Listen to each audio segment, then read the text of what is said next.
2002లో జరిగిన గుజరాత్ అల్లర్లలో 21 ఏళ్ల బిల్కిస్ బాను గర్భవతిగా ఉన్న సమయంలో ఆమె కుటుంబంలోని అనేక మందినే కాకుండా ఆఖరికి ఆమె పైన సామూహిక అత్యాచారం జరిపిన 11 మంది నేరస్తులకు యావజ్జీవ జైలు శిక్ష పడింది.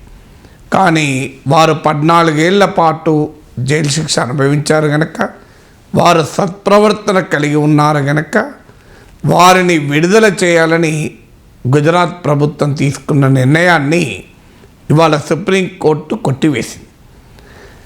సామూహిక అత్యాచారము, హత్యలు చేసిన వ్యక్తులు కూడా సత్ప్రవర్తన పేరిట ముందుగా విడుదల చేయవచ్చా అనే అంశము దేశవ్యాప్తంగా సంచలనం కలిగించింది. 2022 ఆగస్టులో వీరు విడుదలయ్యారు. సో ఈ విడుదలను ఇవాళ సుప్రీంకోర్టులో తన తీర్పులో పక్కకు పెట్టేసి 2 వారాలలోగా బిల్కిస్ బానుపై అత్యాచారం జరిపిన నిందితులు జైలుకు వెళ్లాల్సిందే అని చారిత్రాత్మకమైన తీర్పు చెప్పింది. భారత న్యాయ వ్యవస్థ గౌరవాన్ని సుప్రీంకోర్టు మరోసారి ఇనుమడింపజేసింది.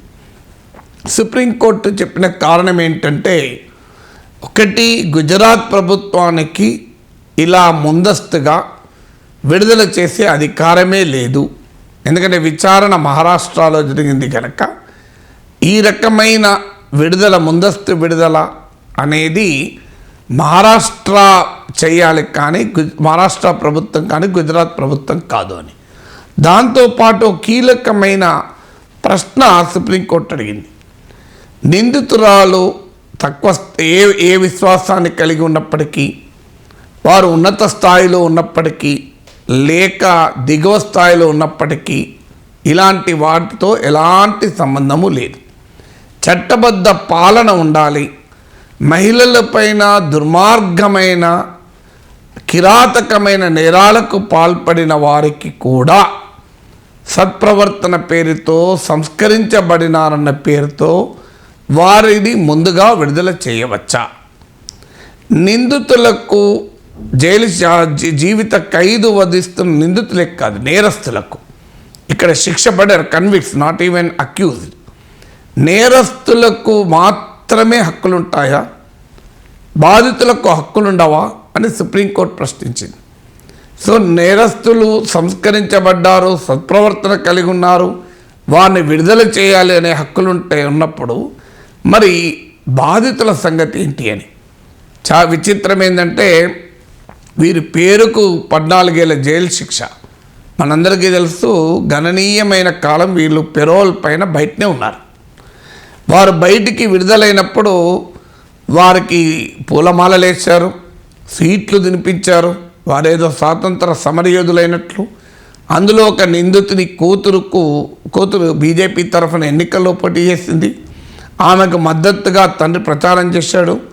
రాజేష్ శ్యామ్ శర్మ అనే ఒక ముఖ్య నిందితుడు ఇవాళ కోర్టులో లాయర్గా కూడా ప్రాక్టీస్ చేస్తున్నాడు. సో అలాంటి పరిస్థితికి వచ్చారు. గుజరాత్ ప్రభుత్వం కమిటీ వేసి ఆ కమిటీలో అధికార పార్టీ వారినే పెట్టారు. ఈయన విడుదలని అధికార పరివారము సంస్కారీ బ్రాహ్మణులు వీరు అని సామూహిక అత్యాచారం చేసిన వారిని కీర్తించింది. నిజంగా ఇది ఆ పదమే ఉచ్చరించడానికి కూడా అన్యాయంగా ఉంది. సంస్కారీ బ్రాహ్మణులు అని ఒక సామూహిక అత్యాచార నిందితులు కూడా కాదు, సామూహిక అత్యాచార నేరస్తుల్ని అభివర్ణించవచ్చా? అది ఎంత అగౌరవమైనది అనేది ఆలోచించాలి. అందువల్ల సుప్రీంకోర్టు చాలా సీరియస్గా పేర్కొంది. అంతకుముందు సుప్రీంకోర్టు ఇచ్చిన ఒక ఆదేశాన్ని కూడా ప్రస్తుత తీర్పులో తప్పుపట్టారు. ఒక పిటిషనరు తన దగ్గరున్న సమాచారాన్ని దాచి సుప్రీంకోర్టు నుంచి ఆ రకమైన ఆదేశం తెచ్చుకున్నాడని కూడా విమర్శించింది. ఎందుకంటే గతంలో సుప్రీంకోర్టు రాజేష్ శ్యామ్ శర్మను ముందస్తు విడుదలకు శిక్షను తగ్గించడానికి గుజరాత్ ప్రభుత్వానికి మీరు నివేదించుకోండి అని అనుమతిస్తూ ఆదేశం ఇచ్చింది.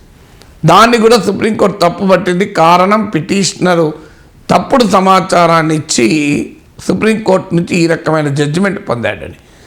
అందువల్ల బిల్కిస్ బాను కేసులో వచ్చినటువంటి గుజరాత్ ప్రభుత్వ ఆదేశాలు దేశంలోనే సంచలనం కలిగించాయి. ఎందుకంటే సత్ప్రవర్తన పేరిట మీరు విడుదల చేస్తుంటారు కోర్టులో, ఆ అధికారం ప్రభుత్వాలకు ఉండవచ్చు, కానీ వారు చేసిన నేరాల స్వభావం ఏంటి అనేది కూడా ఆలోచించారు. ఏదో సాధారణ నేరాలు చేశారు, జేబు దొంగతనం చేశారు, పిక్ పాకెటింగ్ చేశారు, ఏదో కోపంతో దెబ్బేశారు, అలాంటి వారికి సత్ప్రవర్తన పేరిట విడుదల చేయొచ్చేమో. ఇది క్లియర్గా సామూహిక మానభంగం, సామూహిక అత్యాచారం, సామూహిక హత్యలు. ఒక్కరిని కాదు, పిల్లల్ని హత్య చేశారు, గర్భవతి పైన సామూహిక అత్యాచారం జరిపారు. ఇది ఒక మారణ హోమం. అలాంటి మారణ హోమంలో పాల్గొన్న వ్యక్తులకు, నేరస్తులకు కూడా సత్ప్రవర్తన పేరుతో, వారు సంస్కరించబడ్డారన్న పేరుతో రాజకీయ కారణాలైతే వాళ్ళని విడుదల చేయడం. ఎందుకంటే వాళ్ళు బయటకు వచ్చినప్పుడు పూలదండలు వేశారు, సీట్లు పంచారంటే అర్థమవుతుంది అది రాజకీయ కారణాలతో తీసుకున్న నిర్ణయమే తప్ప నిజంగా జైలు సంస్కరణలు కాదు అని కూడా అర్థమవుతుంది. అందువల్ల ఇప్పటికైనా సుప్రీంకోర్టు బిల్కిస్ బాను కేసులో అంతకుముందు ఇచ్చిన గుజరాత్ ప్రభుత్వం ఇచ్చిన ఆదేశాలను రిజెక్ట్ చేయడం ద్వారా న్యాయ వ్యవస్థ పైన ప్రజల విశ్వాసాన్ని మరొకసారి ఇనుమడింపజేసింది.